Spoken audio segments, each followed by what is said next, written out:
Think about the whole product when you're selecting a product to create visual content, and think about that end to end. So not just the features and capabilities in the checklist, but think about the whole thing: documentation, support, onboarding, but also how are you going to pay for this? And is it a sustainable model? Is it going to be a super annoying model? Will you be happy with that aspect of the choice later? And are there ways you can just simplify? Instead of paying for a lot of things, mastering a lot of things, keeping up with a lot of things, can you bring it together under one package? If so, you'll probably save money and you'll probably tear your hair out a lot less. Good morning, good evening, good afternoon, wherever you are and wherever you're watching from. My name is Matt Pierce, host of the Visual On, and today we're going to be talking more about AI, but we're going to take it from a very different perspective because we've talked a lot about the tools that are used to create and some of the things to consider, particularly if you're making videos.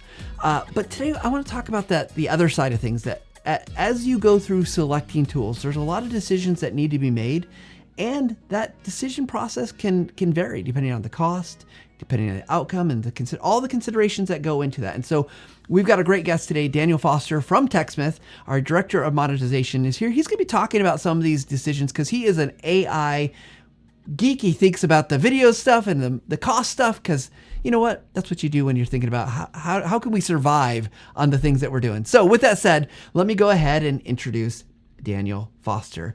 Daniel, as director of monetization at TechSmith, studies the evolution of software pricing. When not nerding out about things like AI pricing trends, he can be found sailing or playing disc golf.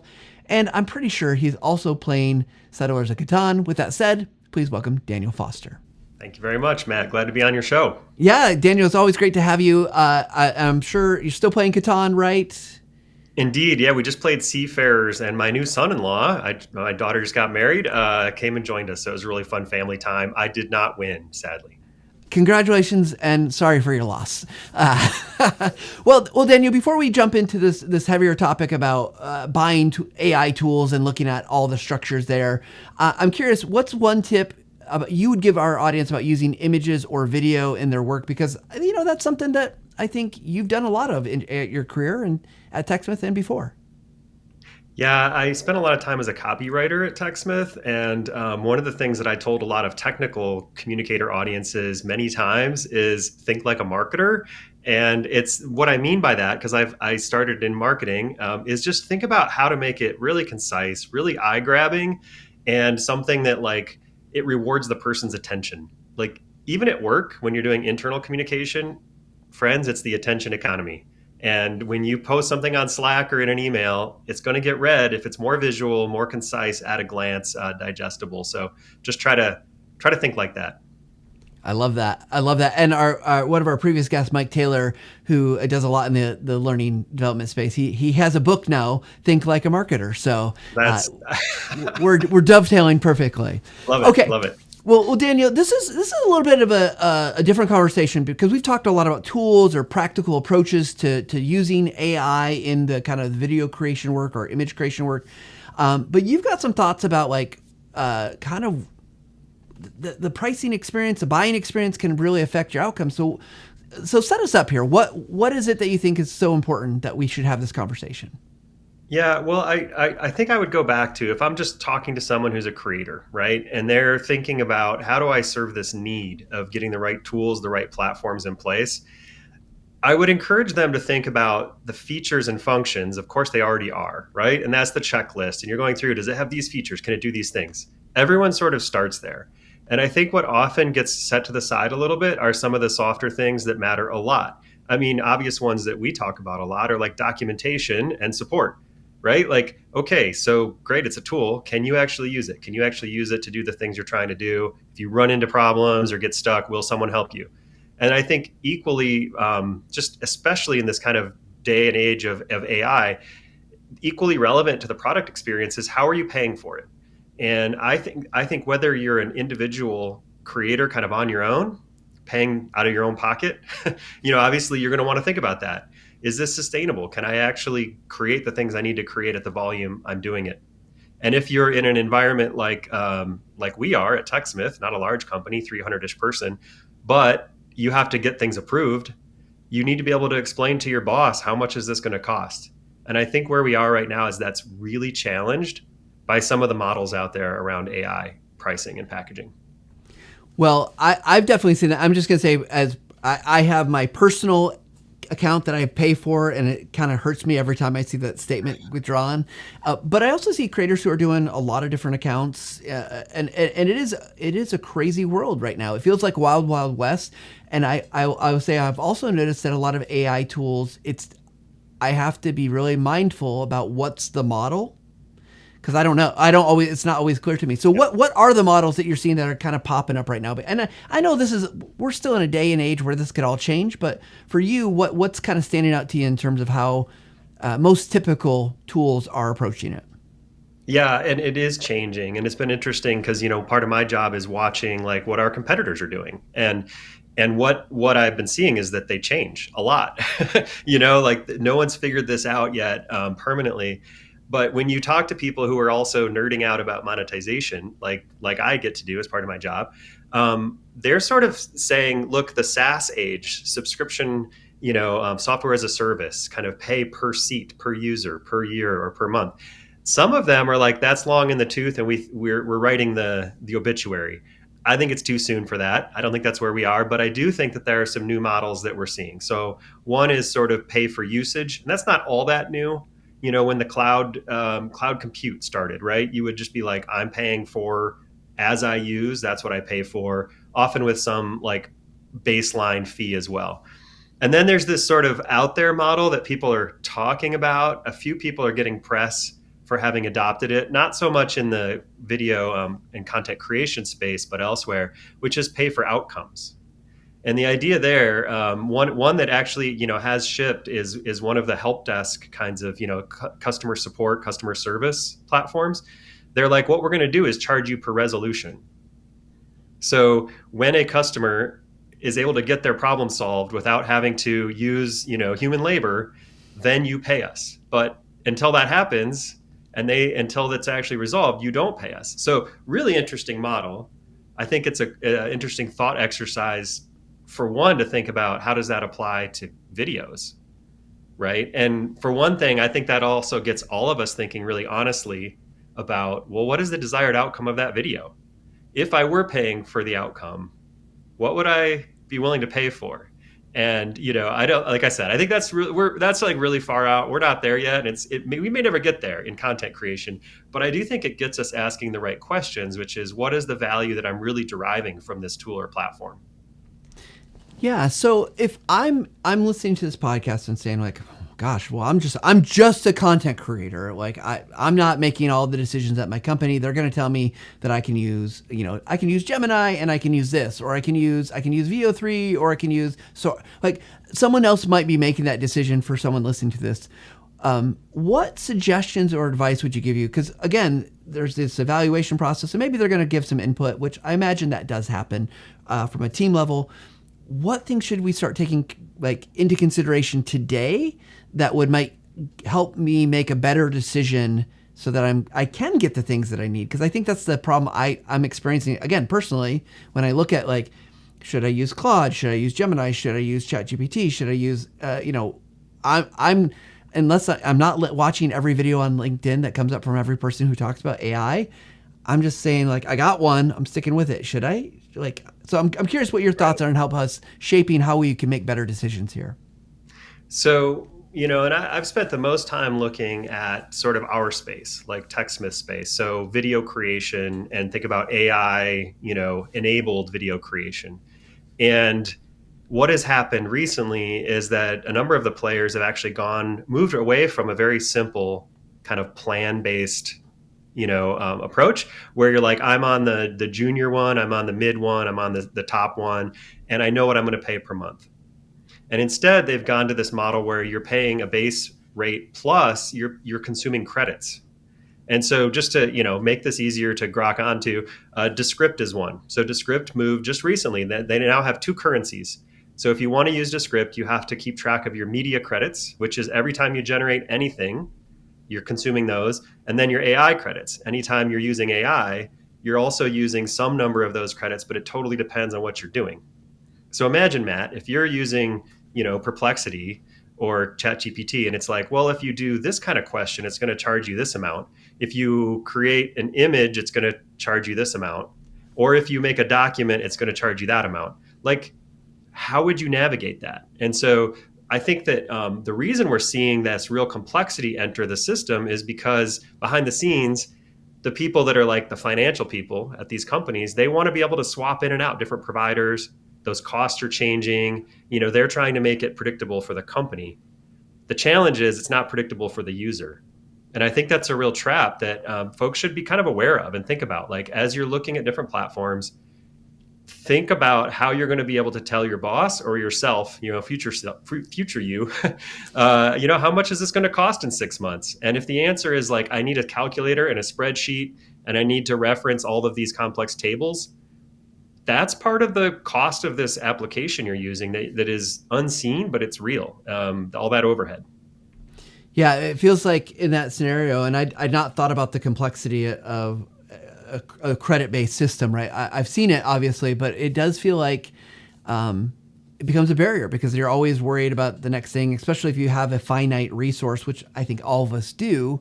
It feels like gets a little bit worrisome. Maybe it's like nowadays where I go, beginning of the month, I've got lots of room to experiment and try and do something. End of the month, well, you're getting the bottom of you get what you get kind of thing at the end. And Yeah. I can imagine that's frustrating. But again, as you said, the organizations are having to make those decisions to do that for all the reasons that they decide to do that. So if I'm facing with that decision, I'm doing those spreadsheets, are there good alternatives then to not having to go that? And I'm sure each product's going to have its own model. I know we have our own model. And Right. I want to be clear. I know that this is not about our model being better than others. It's about understanding. So are there things to look for, the credits, anything else that we should be aware of in terms of kind of we'll call overhead costs from using AI? Right. I think I would look at the ones that do have the very credit based, you're kind of getting, I would say dinged. I don't know. That sounds derogatory, but you're kind of hitting the cash register every time you do a feature or a function in the software. Look for ones that at least have rollover, so that if you have a month where you're doing a lot of projects and then a month where you're doing very many projects, that you can roll over as much as possible and not lose it. So that is one thing to look for. I would say look for plans that are more like this traditional, right, where you can say, I'm going to start on the small plan, and if I need to get more, well, then I'll move up to the bigger plan. And then be able to have more, as opposed to, maybe once a year you have to do that and you change how much you're paying, as opposed to like every month it's a mystery guessing game as to what you're going to pay. And then I would say, and this is, I will brag on TechSmith a little bit and just say we have an unlimited Camtasia Pro, right? And it is really unique. For one thing, I can say on because I look at our costs too, it's a little scary because you're like, oh my gosh, what if people just use the heck out of this? It could be rough on the backside, on the financial side, but on the customer side, it's like if you can find the unlimited plan, and then you don't have to think about it every month, just use whatever you need. That's ideal, and there are a few of those out there, including TechSmith. So we're not the only one, but yeah, that's kind of my advice, is just to factor that in, have that conversation either kind of with yourself if you're the one paying the bill, or with your stakeholders about, how is this model and how sustainable do we really think this is over time? Yeah, I do use a tool that does have credits and it's minutes, because what it does is transcribes and processes and has some AI stuff on the back end, but it's how much video I upload or audio I upload. And it is interesting because I have, what I find myself doing is often being very conservative with like what we put in there. So because it doesn't have doesn't have the great rollover system. And so I do wonder, like, yeah, what is the worst that happens if I run out? Like, maybe I could probably get more credits, but it's interesting to have that in the back of my head every single time I'm using that. And I was going to ask you about the TechSmith plan, so I'm glad that you brought that up. So again, from a practical standpoint, Daniel, as you're looking at the world of AI, right, and you're obviously looking at it through this kind of finite lens of that most instructional designers, trainers, technical writers aren't looking at it through. If you were to give us your best kind of prediction forward. Do you think the credit model is going to be the thing that sticks? Do you suspect that like people like are we going to see runaway AI costs and it's going to cost? Because I read about that. Like that's the headlines are like, man, our company's actually going to make money from AI. It like no, it's what I'm seeing the headline. I saw a headline recently, so I'm curious from your perspective. And again, I think it's helpful to know that because the other thing cost is your tool going to last? Yeah. Right. Yeah, do they have a sustainable business model? And most of us who are baking AI into our products, we have third-party services behind the scenes that we're sort of depending on, that they're going to stay in business or that we can swap them out with someone else who comes up. So if I'm looking ahead to the future, I will say, been looking at some industry reports and things, and it's interesting. Folks that are adopting these very complex credit-based models themselves say this is ideal for us, but not for our customers, and they acknowledge, right, this is really complex and hard for customers. So we see this as kind of a intermediary phase, and hopefully we'll evolve out of it to something that is more predictable and easier for folks to just understand what their costs are going to be next month and next year.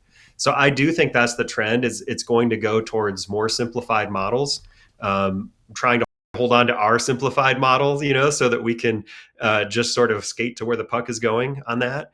And I also think that there's an inevitability, as assuming the bottom doesn't fall out of AI, then the inevitability is sort of like the cloud inevitability, which is that it just keeps getting cheaper and cheaper, but also your expectations keep going up.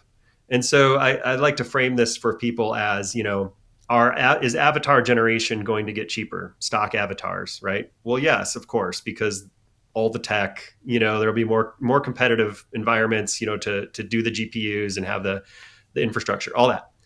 Will our expectations keep going up? Yes, right? Like we want avatars to look more and more realistic, to have gestures, and more emotional range and all of that. So our expectations will go up, the costs will go up, and they'll be going down, like at the same time, because everything, the base stuff gets cheaper and the delighters kind of stay premium. So I do think that, you know, I think that's the trajectory we're on. Is that the core stuff is going to continue to get more affordable, both for us and for anyone who's creating content. And you've already seen it, I'm sure. But then your expectations are going to grow, and you've probably seen that too. So let me look at it this way, because the question is basically, I mentioned I have several tools that I look at, and I have lots of friends that are doing this. Is there a benefit of finding tools that maybe do like more things? Like some tools are very specialized, right? I'll use the 11 Labs as a great example. They are very specialized in audio voices, and they're premium voices. They're fantastic. If I'm in an organization and I'm trying to just manage costs, because we know, I mean, just beyond the cost of AI, costs in general have skyrocketed. Obviously, there's more competitive pressures out there. There's lots of economic things that I don't really understand, but I know if I see that inside a business. I'm curious, is it advantageous then to find tools that can offer multiple things? So for instance, we do this, right? We offer AI voices. We're introducing 11 Labs voices, so that premium. Is that a way organizations can save some money, or are there also downsides to that? I mean, don't kick me off your podcast for plugging Camtasia here, but yeah. So I mean, I actually think the all-in-one, where you can get either the best premium providers, and that's an example you just gave, right? We're bringing in 11 Labs because we've recognized that they are like the premium, the best. It's going to cost us more, right? But we think it's worth it, to have that in the package for our customers, because it makes it more delightful to use and more likely that you're going to use it. So I do think that there is something about trying to find the providers who will offer more than just one little slice of the pie. Think of it as the tool chain. That's kind of the classic way, is like your workflow from end to end. How many different tools do you need all the way along that workflow? If you can bundle those together and they're doing well enough for you, it's almost certain that you're going to save money, because you're not having to pay for each point solution. And so I think the evaluation there is to ask yourself, do I have to have the very best for every point in the tool chain? And I'm willing to pay premium dollar and have the switching costs and all of that, and the kind of the overhead of training and understanding that tool. Or can I find a tool that does it well enough, kind of end to end, and just eliminates a lot of that complexity of having lots of different providers to juggle. I can't answer that for you, but I do think your organization, right? That's a conversation you should be having on your team for sure. Yeah, absolutely. And I do want to ask one more point about this kind of idea of like what if we're doing our evaluation, there's lots about unknown about kind of AI. It feels like we're still, I think we're slightly past the prompt generation days where everyone was telling everybody how to generate good prompts. But I am curious because a lot of my audience, I think, does customer education, and we're thinking about how we train people. In your kind of view of the world, are there things you should be looking for that from a like support learning side of things that that you should factor in? Because it does feel like, again, we're looking at whole packages here. And I've definitely been the person who's gotten a tool and then I'm quickly over in my head of saying like, I don't know how to use this. Is that something that really you think makes a difference in kind of the overall evaluation? I will say, even tools that have a lot of integrations, right? And that's like a really nice factor. You're like, ooh, this plugs into this and this plugs into this. Have you ever tried to ask the tech support at that company, like, help me with the integration with this other product? And then pretty soon they're like, well, you're going to need to go talk to them about that. And then you talk to them and they're like, well, you need to talk to company A about that. And you're sort of left in the middle, like, well, who owns this integration exactly? So I do think that that is a real risk, right? And I do it myself. I'm plugging some different systems together at TechSmith, but I realize like there's no one who's going to like help me with the whole end to end. And I do think that is one thing, like as TechSmith, we're here to support the whole end to end, at least within our product. And we try to help you if you're integrating with something else. Obviously, we have the same issue at some points, right? We're like, you're putting it in your LMS. I'm not an expert in that LMS. I can't probably help you with that.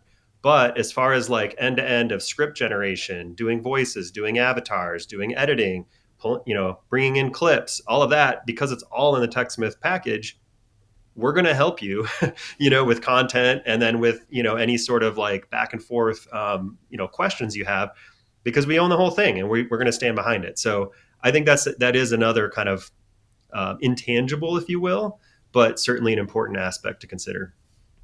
Yeah, fantastic. Well, Daniel, we're about to go into our speed round question, but I do want to give you a chance. Is there anything that we haven't talked about so far that, like, what's the one question I should have asked that I haven't yet? And we'll give you your final take at the end and all that still, but like, I'm curious because, as you said, we didn't know where this conversation might actually lead. So did I miss anything big that we should cover before we move into speed round?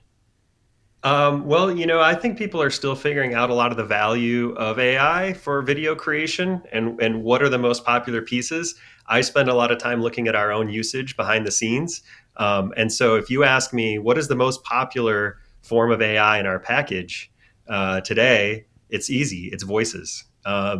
We do have some people generating scripts, people translating scripts, people using avatars, but like the most popular thing is text to speech in a lot of different voices. And I can understand why, because even getting set up today, I'm like, there's setup and we're not even trying to make a perfect recording here, thank you for that. But, when you're trying to like make a really high quality recording, it's so hard to set everything up and get the audio and the environment and everything else. So voices is huge. Yeah, and actually, we will have whether we'll get a podcast episode. I don't know exactly when, but we've got some new research coming out about AI voices and its impact on learning. More research about AI avatars, their impact on learning. So we can look forward to that. That should be coming out. The research hopefully will get released very soon, and then we'll do an episode to follow up on that. But yeah, you're absolutely right. It's hard to get everything perfect, and those voices, especially those 11 Lab voices, man, super super good. Well, Daniel, I appreciate all the commentary. Hopefully this has got people thinking, but we're going to get to know you a little bit better with some speed round questions, quick, fast questions with quick, fast answers determined by the roll of a die. So let me go ahead and jump over there. Now, Daniel, I know you are a game nerd, so I hope you appreciate I have a 12-sided die. Not the most popular die, but it's one that gets used. So we're going to go into question number 8 here. Okay, so you've been a content marketer, you've written lots of things. I'm curious for you, where do you turn for inspiration, particularly now in your career, your role? Like what's that daily source of, hey, helped you get better at what you do and be inspired? For me, honestly, the last few years it's been podcasts, which isn't very visual, but I really think about my feed. I'm really picky about, like, I can't stand the ones that are like 80% banter. A Mm. little banter along the way, cool. But I'm like, I really love the ones that are highly edited. Planet Money is one, or Freakonomics, Radio Lab, ones that are just like really tight. And I find inspiration there in the storytelling, how to take a complex or big topic and boil it down, how to make it interesting, and just what are the little cues, like audio cues, that kind of help that you should keep listening, and stay with it. So I love it. Someday, when I have a large staff of people to help me to organize all that, maybe the Visual Lounge could become like Freakonomics. Oh, I love Freakonomics. So, all right, well, let's go on to our next question here. Roll number 2. Oh, it's off the camera. Where is it? It's a 7. So question number 2. Oh, what's one hobby or interest you've always wanted to pursue, but you just haven't had the chance yet? I think about this time of year. I think about curling. Yeah. Isn't that weird? I love ice sports. I like ice skating, and I do ice sailing. I like to sail all year round. And I've thought, this looks really interesting. The whole sliding things down the ice. I feel like I want a chance to try that. Haven't yet. Just we'll talk afterwards. I got a place you can go. We can try curling. Nice. Okay, one last dice roll here. Let's see. Hopefully it turns in the camera. Question number 3. Perfect. Ooh, you've been at this for a little while. Not to imply age by any means, but if you could give advice to your younger self, what would you tell young Daniel? 100%. I would say stay curious, ask questions, and want to understand how things work. Like, we are in an age. I know we're talking about AI. I have kids that are just entering the job market. It's like terrifying on one hand to think about like change and how much is going to change and we don't know. On the other hand, human nature doesn't change that much. There's a lot of things there's more continuity than there's discontinuity, and so I think staying curious about what is changing, why, and then being able to dig through and say, I don't believe the hype on that one, because I've really gotten to the root of like why that works that way, and that's not probably going to change. So I don't know. That's probably what I would say. Awesome. I love it. Well, Daniel, thank you for, again, great insights about AI and thinking about how you can, make maybe some better decisions about your decisions and around AI. So if people want to learn more from you, they want to connect with you, where would you recommend they reach out? Find me on LinkedIn. That's pretty much where I hang out. If you're going to I do look at my cold contacts. So if you cold contact me there, it's not like I have you blocked. I'll take a look, and hopefully we can connect.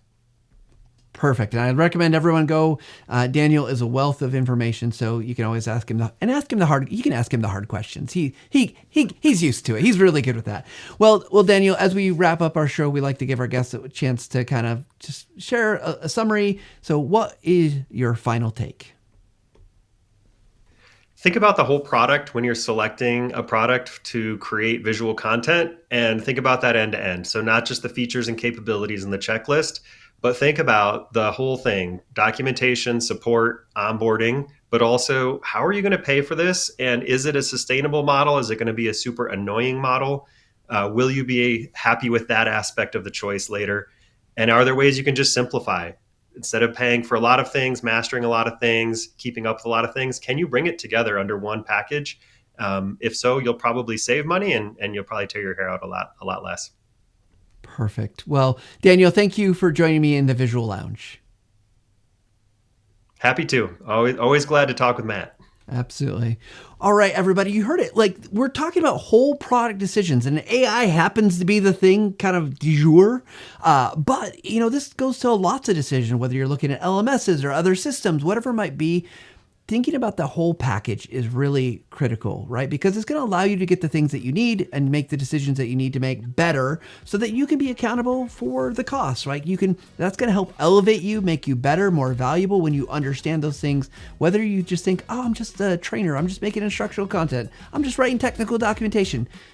That's going to help you to level up and make sure that you're making the best decisions possible so that you can get the tools that are going to empower you to be able to do the job that you are expert at doing. So I hope you've enjoyed this kind of slant into a different type of conversation. We love trying to experiment with these conversations and understanding more about the systems that we work in. And what we do is we hope it gives you a chance to think a little bit more about these things and gives you a chance to level up every single day. So have a great day, everybody.